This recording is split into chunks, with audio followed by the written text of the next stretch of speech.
9th സ്റ്റാൻഡേർഡിലെ chemistry second chapter chemical bonding, രാസബന്ധനം. അതിലെ 6th സെഷനാണ് നമ്മൾ എടുക്കുന്നത്.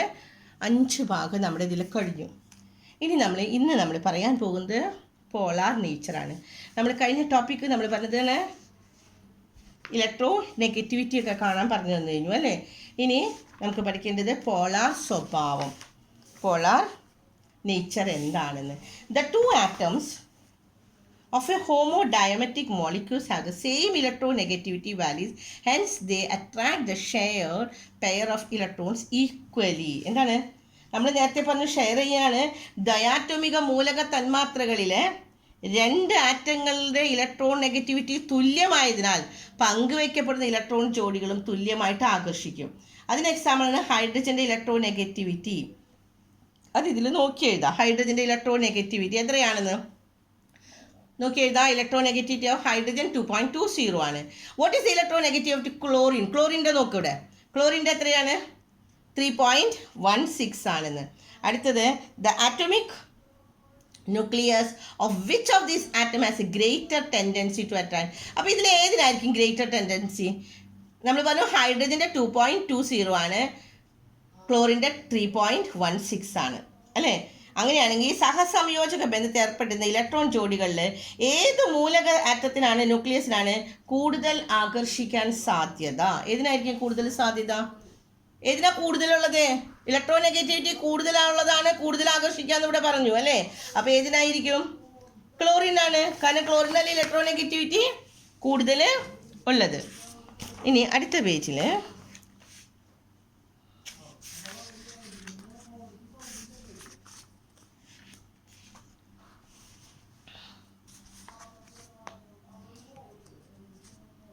നോക്കാം എന്താണ് ഇതിൽ പറയുന്നത്. Electron negativity. അപ്പോൾ നമ്മളിപ്പോൾ പറഞ്ഞ പോയിന്റ് എന്താണ്? ഇലക്ട്രോൺ നെഗറ്റിവിറ്റി കൂടി കഴിഞ്ഞ് കഴിഞ്ഞാൽ കൂടുതൽ എഴുതുണ്ടാവുന്നത് അല്ലേ. അതിന് സഹസംയോജക ബന്ധനത്തിൽ കൂടുതൽ ആകർഷിക്കാൻ നടക്കുന്നത്. അപ്പോൾ ഇവിടെ ക്ലോറിൻ ആണെന്ന് പറഞ്ഞു. ഇനി ഇലക്ട്രോൺ നെഗറ്റിവിറ്റി കൂടിയ Cl ആറ്റം പങ്കുവെക്കപ്പെട്ട ഇലക്ട്രോൺ ജോഡിയെ അതിൻ്റെ ന്യൂക്ലിയസിനടുത്തേക്ക് കൂടുതലും കൂടെ ആകർഷിക്കും. ഇപ്പോൾ ഹൈഡ്രജൻ ക്ലോറിൻ അതിൽ എന്താണ് കൂടുതൽ ആകർഷിക്കുന്നത്? ഏതാണ്? ക്ലോറിനാണ് ആകർഷിക്കുന്നത് അല്ലേ. അപ്പോൾ കൂടുതൽ ആകർഷിക്കുന്ന സമയത്ത് ന്യൂക്ലിയസ് അത് കൂടുതൽ ആകർഷിക്കും. ഇതിൻ്റെ ഫലമായി സംയുക്തമായ ഹൈഡ്രജൻ ക്ലോറൈഡിൽ ക്ലോറിൻ്റെ ഭാഗത്തേക്ക് ഭാഗികമായിട്ടുള്ള നെഗറ്റീവ് ചാർജ് കൂടി കൂടുകയാണ് ചെയ്യുന്നത് അല്ലേ. നെഗറ്റീവ് ചാർജും ഡെൽറ്റ നെഗറ്റീവ്, അതിനെന്താ വായിക്കാൻ നോക്കിയേ? Delta negative. ആ ഡെൽറ്റ എന്നുള്ള ചിഹ്നം എങ്ങനെയാന്ന് നോക്ക്. നമ്മളൊരു 8 ഇങ്ങനെ ഇടുന്ന പോലെ 8 ഇങ്ങനെ ഇട്ടിട്ട് ഫുള്ളായിട്ടില്ല കേട്ടോ, ഇവിടെ വെച്ച് നിർത്താം. അതാണ് ഡെൽറ്റ പോസിറ്റീവും ഡെൽറ്റ നെഗറ്റീവ് ചാർജ് എന്ന്. ഹൈഡ്രജൻ്റെ ഭാഗത്ത് ഭാഗികമായി പോസിറ്റീവ് ചാർജാണ്, അതുകൊണ്ട് ഡെൽറ്റ പോസിറ്റീവ് എന്ന് സംജാതമാകുന്നു. അതാണ് ഇവിടെ എഴുതിയിരിക്കുന്നത് എന്ന് നോക്കാം. ഇത്രയേ ഉള്ളൂ നമുക്ക് പഠിക്കാനായിട്ട്. Chlorine atom in hydrogen chloride develops partial negative charge, അതാണ് ഡെൽറ്റ നെഗറ്റീവ്. ഡെൽറ്റയുടെ സൈൻ എല്ലാവരും നോക്കണം കേട്ടോ. ഇങ്ങനെ 8ൻ്റെ പോലെ ഇങ്ങനെ ഇട്ടിട്ട് നെഗറ്റീവ്. ഡെൽറ്റ പോസിറ്റീവ് ഹൈഡ്രജന്, ഇവിടെ ക്ലോറിന് ഡെൽറ്റ നെഗറ്റീവും ഹൈഡ്രജന് ഡെൽറ്റ പോസിറ്റീവുമാണ്. കിട്ടിയില്ലേ? അത് ഇനി എങ്ങനെയാണ് എഴുതിയേക്കണേന്നാണ് ഇവിടെ കാണിക്കുന്നത്. ഹൈഡ്രജൻ ക്ലോറൈഡ് ഇടുമ്പോൾ ഹൈഡ്രജൻ ഡെൽറ്റ പോസിറ്റീവും ഹൈഡ്രജൻ ഡെൽറ്റ നെഗറ്റീവും. കിട്ടിയില്ലേ? ഇനി ഇവിടെ ഇത് പഠിക്കാനുള്ളതാണ്. ഭാഗികമായി വൈദ്യുത ചാർജുള്ള ഇത്തരം സഹസംയോജക സംയുക്തങ്ങളെ പോളാർ സംയുക്തങ്ങൾ എന്ന് പറഞ്ഞാൽ, അപ്പോൾ പോളാർ കോമ്പൗണ്ട്സ് എന്ന് പറഞ്ഞാൽ ഇതിനെയാണ് നമ്മൾ പോളാർ കോമ്പൗണ്ട്സ് എന്ന് നമ്മൾ പറയുന്നത്. പാർഷ്യലായിട്ട് പ്ലസും മൈനസും രണ്ടും കൂടി വരും, രണ്ടിനും അട്രാക്ഷൻ കൂടുതൽ വരുന്നുണ്ട് അല്ലേ. Such compounds having partial electrical charge within the molecules are called polar compounds. അതിൻ്റെ എക്സാമ്പിൾസ് ആണ് ഇവിടെ തന്നിരിക്കുന്നത്. HF, HBr, H2O. ഇതൊക്കെ എന്തിൻ്റെയാണ്? പോളാർ അപ്പോൾ വാട്ട് ഈസ് പോളാർ കോമ്പൗണ്ട്സ് പഠിക്കുക, അതിന് എക്സാമ്പിൾസ് പഠിക്കുക കേട്ടോ എല്ലാവരും. HF, HBr, H2O. കിട്ടിയില്ലേ?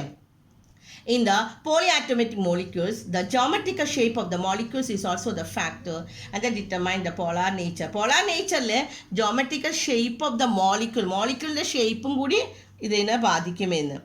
ബഹു ആറ്റോമിക തന്മാത്രയിൽ പോളാർ സ്വഭാവം നിർണ്ണയിക്കാൻ തന്മാത്രയുടെ ജാമിതീയ ആകൃതിയും ഒരു ജലം H2O ആണ്, അമോണിയ NH3 ആണ്. ഇവ ഇത്തരം സംയുക്തങ്ങൾ ആണ് എന്ന്.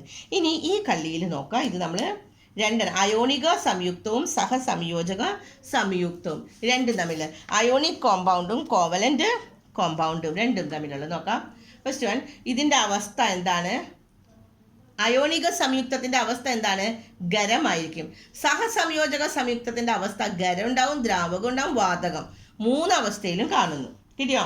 അപ്പോൾ the state of the ionic compound എപ്പോഴും എന്താണ്? സോളിഡ് ആണ്. കോവലന്റ് കോമ്പൗണ്ടോ solid, liquid and gaseous state ആണ്. The solubility in the water, വെള്ളത്തിൽ അലിയുന്ന കാര്യം. ജലത്തിലെ ലേയത്വം എന്താണ്? ജലത്തിൽ അയോണിക സംയുക്തം ജലത്തിൽ ലയിക്കും, സഹസംയോജക ജലത്തിൽ ലയിക്കില്ല. പകരം അത് ഏതിലാണ്? ഓർഗാനിക് ലായകങ്ങളിൽ ലയിക്കുമെന്ന്. ഏതാണ് ഓർഗാനിക് ലായകങ്ങൾ? മണ്ണെണ്ണ, പിന്നെ എന്താണ്? CCl4, ബെൻസിൻ മുതലായവ. കിട്ടിയോ? ഇവിടെ പറയുന്നത് നോക്കാം. Solubility in the water. വാട്ടറിൽ സൊല്യൂബിൾ ചെയ്യോ? അയോണിക് കോമ്പൗണ്ട്സ് എന്താണ്? Generally soluble in water. പക്ഷേ കോവലന്റ് കോമ്പൗണ്ട്സോ generally insoluble in the water. അത് ഏതിലാണ് സൊല്യൂബിൾ ആവുള്ളൂ? Soluble in the organic solvents like kerosene, CCl4 and benzene. ഇനി ഇലക്ട്രിക്കൽ കണ്ടക്ടിവിറ്റി എത്രമാത്രം ഉണ്ടെന്ന്. വൈദ്യുത ചാലകത. വൈദ്യുത ചാലകത ലായനി ആയിരിക്കുമ്പോൾ ഉരുകിയ അവസ്ഥയിലും വൈദ്യുതി കടത്തിവിടുന്നു. ഇത് വൈദ്യുതി കടത്തിവിടും. അതേസമയം സഹസംയോജക സംയുക്തങ്ങളിൽ പൊതുവെ വൈദ്യുതി കടത്തി വിടില്ല എന്ന്. Conduct electricity in the aqueous and molten state. Aqueous എന്ന് പറഞ്ഞാൽ വെള്ളം, ജലത്തിൻ്റെ രൂപത്തിലും, ആൻഡ് മോൾട്ടൺ സ്റ്റേറ്റ് ഉരുകിയ അവസ്ഥയിലും കടത്തിവിടും. അതേസമയം സഹസംയോജക സംയുക്തം കോവലന്റ് ബോണ്ടിൽ generally not the conductor of electricity. ഇനി മെൽറ്റിംഗ് പോയിന്റും ബോയിലിംഗ് പോയിന്റും അയോണിക് കോമ്പൗണ്ടിൽ ഹൈ ആണ്, പിന്നെ എന്താണ്? കോവലന്റ് ബോണ്ടിങ്ങിൽ യൂഷ്വലി ലോ ആണ്. ഇതിൽ വളരെ ഉയർന്നതാണ്, കോവലന്റ് ബോണ്ടിൽ വളരെയധികം താന്നതും ആണ് എന്ന്. അടുത്ത ടോപ്പിക്കാണ് നമുക്ക് വാലൻസി, സംയോജകത. സംയോജകത കാണാനായിട്ട്, വാലൻസി കാണാനായിട്ട് നമുക്ക് എളുപ്പമാണ്. വാലൻസിയിൽ നമുക്ക് പറയുന്നത് നോക്കാം. സംയോജകത വാലൻസി എങ്ങനെയാണ് കാണുന്നത്? ഡെഫിനിഷൻ ആദ്യം തന്നെ ഒന്ന് നോക്കിയേ. ഇവിടെ ഡെഫിനിഷനിൽ പറയുന്നത്, രാസപ്രവർത്തനത്തിൽ ഏർപ്പെടുമ്പോൾ ഒരു ആറ്റം വിട്ടു, നമ്മൾ നേരത്തെ ഇത്രയും നേരം നമ്മൾ കെമിക്കൽ ബോണ്ടിങ്സ് പറഞ്ഞപ്പോൾ ഒന്നില്ലെങ്കിൽ ഒരെണ്ണം വിട്ടുകൊടുക്കും അല്ലെങ്കിൽ വാങ്ങിക്കും, അല്ലേ? ഇതിനെയാണ് നമ്മൾ വാലൻസി എന്ന് പറയുന്നത്. രാസപ്രവർത്തനത്തിൽ ഏർപ്പെടുമ്പോൾ ഒരു ആറ്റം വിട്ടുകൊടുക്കുകയോ സ്വീകരിക്കുകയോ അല്ലെങ്കിൽ ഷെയറിങ് പങ്കുവെക്കുകയോ ചെയ്യുന്ന ഇലക്ട്രോണുകളുടെ എണ്ണത്തിനെയാണ് അതിൻ്റെ സംയോജകത. പഠിച്ചോ? ഡെഫിനേഷൻ കിട്ടിയോ? What is valency? The number of electrons lost, gained or shared by an atom during the chemical reaction is its valency. ഇനി ഇവിടെ കുറച്ച് ക്വസ്റ്റ്യൻസ് വന്നിരിക്കുകയാണ്, കണ്ടില്ലേ? മെഗ്നീഷ്യം ഓക്സൈഡ് രൂപീകരണത്തിൽ മെഗ്നീഷ്യം ഓക്സൈഡ് നമ്മൾ നേരത്തെ ചെയ്തതാണല്ല കേട്ടോ. മെഗ്നീഷ്യം ഓക്സൈഡിൽ മെഗ്നീഷ്യം എത്ര ഇലക്ട്രോണിന് വിട്ടുകൊടുത്തു? How many electrons does the magnesium donate? 2 ആണ്. 2. And how many electron that accepted? അപ്പോൾ മെഗ്നീഷ്യം ഓക്സൈഡിൽ മെഗ്നീഷ്യം എത്ര വിട്ടുകൊടുത്തു എന്ന്? 2 എണ്ണം. മെഗ്നീഷ്യത്തിന് കൊടുത്തപ്പോൾ അത് ആരാ സ്വീകരിച്ചത്? ഓക്സിജൻ ആണ്. മെഗ്നീഷ്യം ഓക്സൈഡിൽ ഓക്സിജൻ എത്ര സ്വീകരിച്ചു? ഈ കൊടുത്ത 2 എണ്ണം തന്നെ, അല്ലേ? അപ്പോൾ ഇവയുടെ സംയോജകത, ഇലക്ട്രോൺ കൈമാറ്റം എന്താ പറഞ്ഞെങ്കിൽ 2 1 തന്നെയല്ലേ വരിക? എത്ര കൈമാറണോ അല്ലെങ്കിൽ എത്ര കൊടുക്കണോ അല്ലെങ്കിൽ എത്ര വാങ്ങിക്കണോ അതിൻ്റെ വാലൻസി ഒക്കെ എന്താണ്? ഈക്വലാണ്. ഇവിടെ 2 കൊടുത്തു, ഇവിടെ 2 വാങ്ങിച്ചു. അപ്പം മഗ്നീഷ്യത്തിൻ്റെ വാലൻസി 2 തന്നെയാണ്, ഓക്സിജൻ്റെ വാലൻസിയും 2 തന്നെ. ഇനി അടുത്തത് പറയാണ് ഹൈഡ്രജൻ ക്ലോറൈഡ്. ഹൈഡ്രജൻ ക്ലോറൈഡിൽ ഹൗ മെനി ഇലക്ട്രോൺസ്? ഹൈഡ്രജൻ ക്ലോറൈഡിൽ എത്രയാണ്? ഹൗ മെനി ഇലക്ട്രോൺസ് അല്ല how many electron pairs are shared during the formation of hydrogen chloride? ഒരു പെയറാണ്, 1 പെയർ, അല്ലേ? ഹൈഡ്രജൻ ക്ലോറൈഡിൻ്റെ രൂപീകരണത്തിൽ പങ്കുവെച്ച ഇലക്ട്രോൺ ജോഡികളുടെ എണ്ണം 1 ആണ്. അപ്പോൾ ഓരോ ആറ്റത്തിൻ്റെയും സംയോജകത വാലൻസി എത്രയാണ്? That is 1. ഇനി നമ്മളോട് ഈ ടേബിൾ ഒന്ന് നോക്കാൻ പറയാണ്. എളുപ്പമാണ് കേട്ടോ, ഈ ടേബിൾ ഒന്ന് വേഗം നോക്കാം. നമ്മളോട് ഇവിടെ പറഞ്ഞിരിക്കുന്നത് NaCl. NaCl Na-ക്ക് 11, ഇതൊക്കെ നമ്മൾ ചെയ്തത് തന്നെയാണ് കേട്ടോ. ഈ ഇലക്ട്രോണിക് കോൺഫിഗറേഷൻ ഒക്കെ നോക്കാം. Na-ക്ക് 11 ആണ്, Cl 17 ആണ്. അപ്പോൾ ഇതിൻ്റെ ഔട്ടർ മോസ്റ്റ് ഷെല്ലിൽ എത്രയുണ്ടാവുക? 2 8 1 എഴുതണം. നിങ്ങൾ എഴുതണം കേട്ടോ. ഇതിൻ്റെ എല്ലാത്തിൻ്റെ ഇലക്ട്രോണിക് കോൺഫിഗറേഷൻ 2 8 1 ആണ്. അപ്പോൾ ഔട്ടർ മോസ്റ്റ് ഷെല്ലിൽ 1 ആണുള്ളത്. അപ്പോൾ അതിൻ്റെ വാലൻസി എത്രയാ? 1. 1 കൊടുക്കണത്, അതുകൊണ്ട് 1. ഇനി Cl 17 ആണ്. 17 എങ്ങനെ എഴുതാമെന്ന് പറഞ്ഞു? 2 8 7 ആണ്. അപ്പോൾ അതിൻ്റെ ഔട്ടർ മോസ്റ്റ് ഷെല്ലിൽ എത്രയാണുള്ളത്? 7, അല്ലേ? ഔട്ടർ മോസ്റ്റ് ഷെല്ലിൽ നമ്പർ ഓഫ് ഇലക്ട്രോൺ ട്രാൻസ്ഫർ ചെയ്യേണ്ടത് എത്രയാണെന്ന്? ഔട്ടർ മോസ്റ്റ് ഷെല്ലിൽ 7 ആണ്. അപ്പോൾ എത്രയാണ് ട്രാൻസ്ഫർ ചെയ്യേണ്ടത്? ഒന്നല്ലേ? ഒന്നല്ലേ ഇങ്ങോട്ട് വാങ്ങിക്കേണ്ടത്. അപ്പോൾ അതുകൊണ്ട് അതിൻ്റെ വാലൻസിയും ഒന്നാണ്. അടുത്തത് MgO. MgO എന്ന് പറഞ്ഞു കഴിഞ്ഞാൽ എന്താണ്? മാഗ്നീഷ്യം ഓക്സൈഡിൽ. Mg എത്രയാണ്? 12 ഓക്സിജൻ്റെ 8. 12ൻ്റെ എഴുതാം, എങ്ങനെ എഴുതാം? 2, 8, 2. ഓക്സിജൻ്റെ എങ്ങനെ എഴുതാം? 2, 6 എഴുതേണ്ടത് അല്ലേ? അപ്പോൾ ഇതിൻ്റെ അവസാനം എത്രയാണുള്ളത്? 2. 2 കൊടുക്കാനുള്ളതും 2 വാങ്ങിക്കാനുള്ളതുമാണ്. അപ്പോൾ അതിൻ്റെ ബാലൻസ് എത്രയാണ്? 2 അല്ലേ? ഇവിടെയും 2, വാങ്ങിക്കുന്നതും 2, ഓക്സിജൻ 2 വാങ്ങിക്കുന്നത്, മാഗ്നീഷ്യത്തിന് 2 കൊടുക്കും. 2ൻ്റെയും ബാലൻസ് എത്രയാണ്? 2. ഇനി HF Hൻ്റെ 1, Fൻ്റെ ഫ്ലൂറിൻ്റെ 9 അല്ലേ? 2, 7 തന്നിട്ടുണ്ട്. അപ്പം 2ഉം 7ഉം കൂടി കൂട്ടുമ്പോൾ 9 അല്ലേ? അപ്പോൾ നിങ്ങൾക്ക് ഇത് 9 അറിഞ്ഞൂടെ? അപ്പോൾ ഇവിടെ 1 ഇലക്ട്രോണിക് കോൺഫിഗറേഷൻ കൊടുക്കേണ്ടത് എത്രയാണ്? 1 മാത്രമേ ഉള്ളൂ. അപ്പോൾ 1 കൊടുക്കണം. ഇവിടെ എത്രയാണ്? 1 സ്വീകരിക്കണം അല്ലേ? 1 കൊടുക്കണം, 1 സ്വീകരിക്കണം. 1 സ്വീകരിക്കുന്ന സമയത്ത് ഇതിൻ്റെ ബാലൻസി 1 കൊടുക്കുമ്പോഴും ബാലൻസി 1. ഇനി CCl4, സിക്ക് 6, Cl4 17. അപ്പോൾ 6 എന്ന് പറയുമ്പോൾ 2, 4 ഇടാം. പിന്നെ ഇവിടെ എത്രയാണ്? 2, 8, 7. അപ്പം 4 എണ്ണം ഇവിടെ ഉള്ളൂ കേട്ടോ ഔട്ടർ മോസ്റ്റിൽ. അപ്പോൾ ഇതിന് 4 എണ്ണം കൂടി കിട്ടണം. പക്ഷേ ഇവിടെ ഇതിനെത്രയാണ് കൊടുക്കുന്നുള്ളൂ? 1 എണ്ണേ കൊടുക്കുന്നുള്ളൂ. അപ്പോൾ ഇവിടെ ബാലൻസി വ്യത്യാസം വന്നു കണ്ടോ? CCl4 ഒരെണ്ണം ക്ലോറിൻ കൊടുക്കണുള്ളൂ അല്ല, ക്ലോറിൻ 1 എണ്ണേ കിട്ടണുള്ളൂ അല്ലേ? 2, 8, 7 അല്ലേ ഷെയറിങ് അല്ലേ വരുന്നത്. അപ്പോൾ ഇതിൻ്റെ ബാലൻസി 4 ആണെങ്കിൽ ഇതിൻ്റെ ബാലൻസി എത്രയാണ്? 2, 8, 7 1 എണ്ണല്ലേ വേണ്ടത്. അപ്പോൾ ഇതിൻ്റെ ബാലൻസി ഇവിടെ അത് മാത്രമേ വ്യത്യാസമുള്ളൂ കേട്ടോ. ബാലൻസി ഇവിടെ എന്താണ്? ക്ലോറിൻ്റെ 1. അങ്ങനത്തെ 4 എണ്ണമാണ് വാങ്ങിച്ചത്. അപ്പോഴാണ് ഇതിൻ്റെ 4 ഇത് കിട്ടുന്നുള്ളൂ. ഇനി അടുത്ത ടോപ്പിക്ക്, അടുത്ത പേജിൽ നമുക്ക് എടുക്കാം. രാസസൂത്രത്തിലേക്ക്.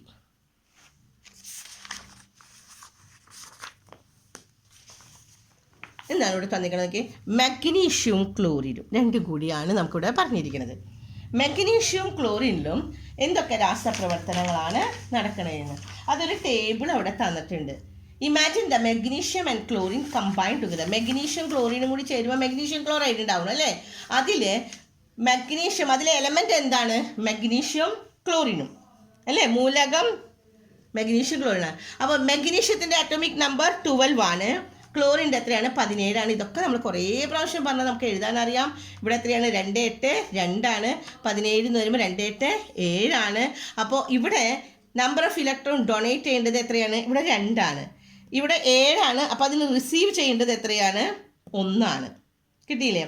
ഇനി ചോദ്യം, how many chlorine atoms are required to receive the electron donated by magnesium? മഗ്നീഷ്യത്തിൻ്റെ കയ്യിൽ നിന്ന് എത്ര എണ്ണം കിട്ടിയാൽ മതി? ക്ലോറിൻ എത്ര എണ്ണം കിട്ടും? How many chlorine atom? Magnesium വിട്ടുകൊടുക്കുന്ന ഇലക്ട്രോണുകൾ സ്വീകരിക്കാൻ എത്ര ക്ലോറിൻ ആറ്റം വേണം? കാരണം മഗ്നീഷ്യം 2 എണ്ണം കൊടുക്കാണ്, ക്ലോറിന് 1 എണ്ണം മതി. അപ്പോൾ എത്ര ക്ലോറിൻ ആറ്റം വേണമെന്ന്? എത്ര ക്ലോറിൻ ആറ്റം വേണം? ഇവിടെ 2 എണ്ണം വേണം, എന്നാലല്ലേ ശരിയാവുള്ളൂ. കിട്ടിയില്ലേ? അപ്പോൾ 1 മാഗ്നീഷ്യം ആറ്റവും 2 ക്ലോറിൻ ആറ്റവും കൂടി ചേർന്നിട്ടാണ് മഗ്നീഷ്യം ക്ലോറിൻ ഉണ്ടാവുന്നത്. അപ്പോൾ MgCl2 കിട്ടിയോ? 1 മഗ്നീഷ്യവും 2 ക്ലോറിനും, അതാണ് MgCl2.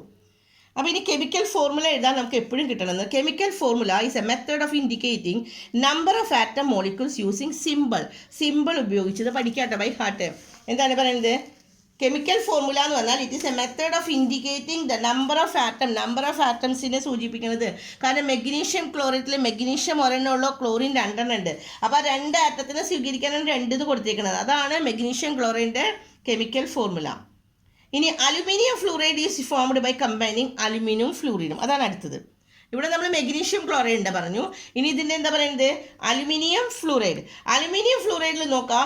അലുമിനിയത്തിൻ്റെ മൂലകം, അലുമിനിയത്തിൻ്റെ എലിമെൻറ്റ് അറ്റോമിക് നമ്പർ എത്രയാണ്? 13. ഇതിൻ്റെ ഫ്ലൂറിൻ്റെ F ആണ്. ഇത് നമുക്കറിയാം എഴുതാൻ. 2, 8, 3 13 വരും. 2, 7 കിട്ടും. അപ്പോൾ ഇതിൽ അവസാനത്തേൽ 3. അപ്പോൾ കൊടുക്കാനുള്ളത് എത്രയാ? 3. വിട്ടുകൊടുക്കാനുള്ളത് the number of electron donate ചെയ്യാൻ വിട്ടുകൊടുക്കാനുള്ളത് 3. ഇതിനെ നമ്പർ ഓഫ് സ്വീകരിക്കാനുള്ളതാണ്. അപ്പോൾ എത്രയാണ്? 1. ഇവിടെ 3 കൊടുക്കാനുണ്ട്, ഇവിടെ 1 വേണ്ടു. 3 എണ്ണം കൊടുക്കുമ്പോൾ 1 വേണ്ടെങ്കിൽ ഫ്ലൂറിൻ എത്ര എണ്ണം വേണം? 3 എണ്ണം വേണ്ടേ? ഓരോന്നല്ലേ വാങ്ങിക്കുള്ളൂ. അപ്പോൾ how many fluorine atoms are required to receive the electrons? Aluminium വിട്ടുകൊടുക്കുന്ന ഇലക്ട്രോണുകൾ സ്വീകരിക്കാൻ ആവശ്യമായ ഫ്ലൂറിൻ്റെ എണ്ണം എത്ര ഫ്ലൂറിൻ വേണം? 3 എണ്ണം വേണം. അപ്പോൾ അലുമിനിയം ഫ്ലൂറിൻ്റെ രാസസൂത്രം നമ്മൾ എങ്ങനെ എഴുതാം? Al F3, കാരണം 3 അലുമിനിയാണ്. അപ്പോൾ ഇനി അതുപോലെ നമ്മളോട് എഴുതാൻ പറഞ്ഞിരിക്കുകയാണ് സോഡിയം ഓക്സൈഡ്. സോഡിയം ഓക്സൈഡ് എങ്ങനെ എഴുതാം? എല്ലാവരും എഴുതി വയ്ക്കുക. സോഡിയം ഓക്സൈഡ് എങ്ങനെ എഴുതാം? സോഡിയത്തിൻ്റെയും പിന്നെന്താണ് ഓക്സിജൻ. സോഡിയത്തിൻ്റെ 11 11 വരുമ്പോൾ എത്രയാണ് വരിക?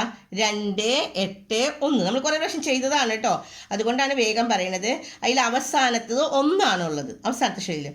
ഓക്സിജൻ്റെ 8 ആവുമ്പോൾ 2, 6 വരിക. അപ്പോൾ എത്ര വരും? 2 കൊടുക്കാനുണ്ടാവും. ഇനി അലുമിനിയം ക്ലോറൈഡിൽ എന്താണ്? അലുമിനിയം ക്ലോറൈഡും പിന്നെ പറഞ്ഞതാണ്. എത്രയാണ് അലുമിനിയം ക്ലോറൈഡ്? അലുമിനിയത്തിൻ്റെ 13, ക്ലോറിൻ്റെ നേരത്തേൽ അതിന് മുൻപത്തേൽ നമ്മൾ പറഞ്ഞു. മാഗ്നീഷ്യം ക്ലോറൈഡിൽ ക്ലോറിൻ പറഞ്ഞു എത്രയാണ്? 17 അപ്പോൾ 2, 8, 3, 2, 8, 7 ഇതിൽ ആദ്യത്തിൽ അലുമിനിയത്തിൻ്റെ 3 വിട്ടുകൊടുക്കാനും ക്ലോറിൻ്റെ എന്താണ് 7 ഉള്ളത്. അപ്പോൾ ഒരെണ്ണം സ്വീകരിക്കേണ്ട ആവശ്യമുള്ളൂ അല്ലേ? ഒരെണ്ണം സ്വീകരിക്കുക. അപ്പോൾ എത്ര ക്ലോറിൻ വേണ്ടി വരും? 3 ക്ലോറിൻ ആറ്റം വേണ്ടി വരും എന്ന്. ഇനി ഇവിടെ അലുമിനിയം അടുത്ത പേജിൽ നമുക്ക് പറയുന്നത് അലുമിനിയം ഓക്സൈഡ് 3 എഴുതാൻ പറഞ്ഞ് 3 എഴുതി കാണിക്കണം കേട്ടോ. ഏതൊക്കെയാണ്? Sodium oxide, aluminium oxide aluminium chloride, പിന്നെ അലുമിനിയം ഓക്സൈഡ്. അലുമിനിയം ഓക്സൈഡ് ഇതുപോലെ തന്നെ അലുമിനിയം എഴുതാം, ഓക്സൈഡ് എഴുതാം. അലുമിനിയത്തിന് നമ്മൾ പറഞ്ഞു 13, 2, 8, 3. അപ്പോൾ 3 വിട്ടുകൊടുക്കും. ഓക്സിജനോ 8 ഉള്ളത്. അപ്പോൾ 2, 6. ഓക്സിജന് 2 മതി, സ്വീകരിച്ചാൽ മതി അല്ലേ? അപ്പോൾ നമ്മൾ എന്ത് ചെയ്യണം? എന്താ ചെയ്യുക? അവിടെ 3 കൊടുക്കണം, പക്ഷെ ഇവിടെ 2 സ്വീകരിക്കുകയുള്ളൂ. അപ്പോൾ ബാക്കി 1 വരും. അപ്പോൾ എന്ത് ചെയ്യണമെന്ന് അറിയോ? 2 അലുമിനിയം വയ്ക്കുക, ഓക്സിജൻ 3 വയ്ക്കുക. അതാണ് Al2ഉം O3ഉം കേട്ടോ. ഇതിൻ്റെ എങ്ങനെ എഴുതാ? കെമിക്കൽ അലുമിനിയം ഓക്സൈഡ് എഴുതി വയ്ക്കുക. എന്താണ്? Al2. അലുമിനിയത്തിൻ്റെ 2 വേണം, ഓക്സിജൻ്റെ 3 വേണം. അപ്പോൾ വാലൻസി ലൈൻ പഠിക്കാം. Valency has a prominent role in deciding the chemical formula. Valency എത്രയുണ്ടെങ്കിൽ ആ വാലൻസി ഒന്ന് തിരിച്ചു മറിച്ചു ഇട്ടാൽ മതി. ഓക്കെ, നമ്മൾ എന്താണ് വാലൻസിനെ ഒന്ന് തിരിച്ചു മറിച്ചിടുക. ഇവിടെ നമ്മൾ പറഞ്ഞത് എന്താണ്? ഓക്സിജനിൽ എന്താണ്? അലുമിനിയത്തിൻ്റെ എത്രയാണ് പറഞ്ഞത് നമ്മൾ? അലുമിനിയം ഓക്സൈഡിൽ അലുമിനിയം വിട്ടുകൊടുക്കുന്നത് എത്രയാണ്? 3. ഓക്സിജന് വേണ്ടത് എത്രയാണ്? 2. അപ്പോൾ അത് നേരെ തിരിച്ചിടുക. അലുമിനിയത്തിന് 2 ഇട്ട് കൊടുത്തു, ഓക്സിജന് 3 ഇട്ട് കൊടുത്തു. അപ്പോൾ വാലൻസി എന്ന് പറഞ്ഞാൽ എന്താണ്? സംയുക്തത്തിൻ്റെ രാസസൂത്രം എഴുതുമ്പോൾ സംയോജകതയ്ക്ക് നിർണായകമായ പങ്കുണ്ട് എന്ന്. കിട്ടിയോ? അതെങ്ങനെയാണെന്നുള്ളത് കാണിച്ചു തരാം. ഇപ്പോൾ അലുമിനിയം ഓക്സൈഡ് എന്ന് പറയുമ്പോൾ അലുമിനിയം ഓക്സൈഡും അല്ലേ? അലുമിനിയം വിട്ടുകൊടുക്കുന്നത് എത്രയാണ്? അലുമിനിയത്തിന് വിട്ടുകൊടുക്കാനുള്ള നേരെ തിരിച്ച് അലുമിനിയത്തിന് 3, ഓക്സിജന് 2. അപ്പോൾ വാലൻസി 3 ഇവിടെ 2. അപ്പോൾ അത് നേരെ തിരിച്ചിടുക എന്ന് പറഞ്ഞാൽ ഇത് എഴുതുന്ന സമയത്ത് അലുമിനിയത്തിൻ്റെ അവിടെ നമ്മൾ എന്ത് ചെയ്യണം? Al2ഉം ഓൻ്റെ അവിടെ ഇതിൻ്റെ വാലൻസി O3. മനസ്സിലായോ? നേരെ തിരിച്ച് വാലൻസി. ഇവിടെ അലുമിനിയത്തിൻ്റെ വാലൻസി 3. അപ്പോൾ നമ്മൾ ഓക്സിജന് എണ്ണം കൊടുക്കാം. കിട്ടിയോ? ഇവിടെ ഓക്സിജൻ്റെ വാലൻസി 2. അപ്പോൾ നമ്മൾ അലുമിനിയത്തിൻ്റെ എണ്ണമാണ് നമ്മൾ 2 കൊടുക്കേണ്ടത്. ഇതാണ് നമുക്കുള്ള വ്യത്യാസമുള്ളത്. മനസ്സിലായോ? ഇനി അടുത്ത് നമുക്ക് പറഞ്ഞിരിക്കുന്നത് ഒരു സംയുക്തത്തിൽ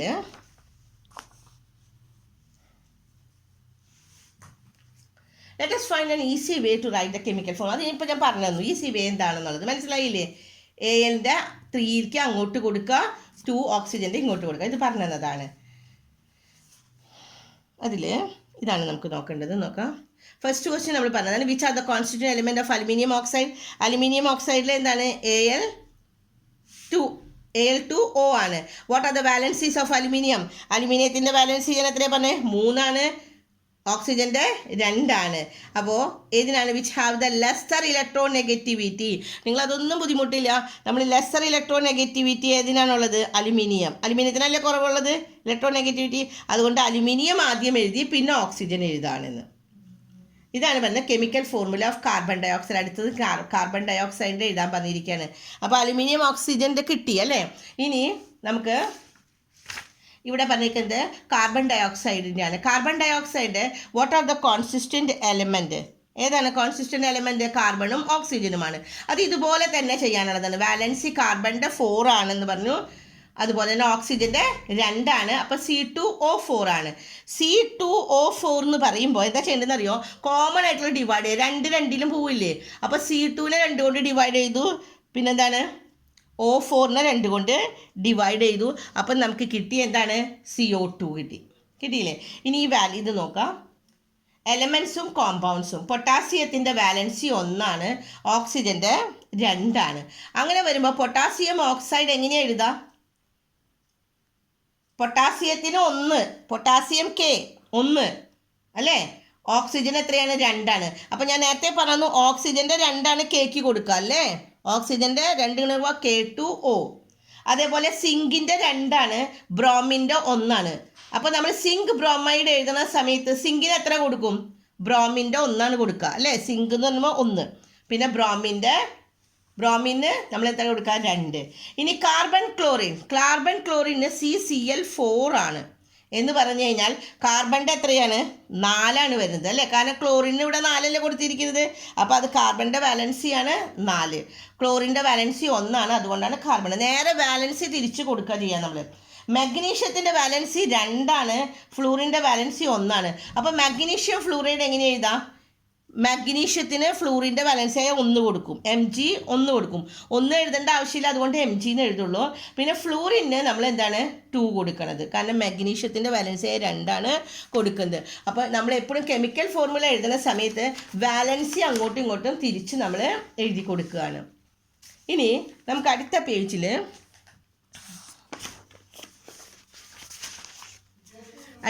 പേജിൽ നമുക്ക് തന്നിരിക്കുന്നത് നോക്കാം. കുറച്ചും കൂടി ഉള്ളൂ, അതൊന്ന് അവസാനിപ്പിക്കാനാണ് ഒന്ന് വേഗം പറയുന്നത്. Some elements and their valencies are given below. Using this write the chemical formula 4 compound.